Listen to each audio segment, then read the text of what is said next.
Last పార్ట్‌లో చెప్పాను కదా! నేను షూ మార్ట్‌కి అయితే వెళ్లి చెప్పులైతే తీసేసుకున్నాము. సో, ఏం చెప్పులు తీసుకున్నాను ఏంటి అనేది లాస్ట్ వరకు చూడండి. లాస్ట్‌లో అయితే చూపిస్తాను. ఇక్కడ వినాయక సాగర్ పార్క్ దగ్గర మనకి ముంత మిక్చర్ అయన్నీ కూడా దొరుకుతాయి. అప్పటికే మేము బయటకొచ్చేసి చాలా టైం అయింది. నేను చెప్పుల షాప్‌లోనే చాలా చాలా టైం తీసుకున్నాను. 1 అవర్ పైనే తీసుకున్నాను.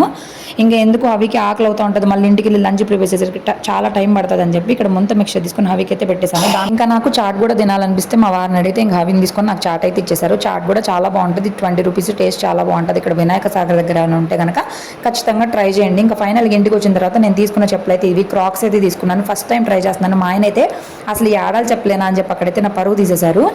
అలాగే అయితే నాకు చాలా బాగా నచ్చాయి. డిఫరెంట్‌గా ఉన్నాయి. నడుస్తున్నా కూడా చాలా కంఫర్టబుల్‌గా అనిపించాయి. దీని తర్వాత నేను వచ్చేసి ఈ స్లిప్పర్స్ అయితే తీసుకున్నాను. కాస్ట్ కూడా చాలా రీజనబుల్‌గానే పడింది. ఇది వచ్చేసి 275 రూపీస్ పడింది. ఇందాక క్రాక్స్ వచ్చేసి 350 రూపీస్ పడింది. చాలా చాలా కంఫర్టబుల్‌గా ఉన్నాయి. ఈ 2 చెప్పులు కూడా నేను ఎప్పుడూ ట్రై చేయలేదు. అందుకే నాకు చాలా సాటిస్ఫాక్షన్ అనిపించింది. ఆ రోజంతా కూడా చాలా బాగున్నాయి అని చెప్తానే ఉన్న. హవి అయితే చెప్పులు వదలట్లేదు. నచ్చితే లైక్ చేయండి.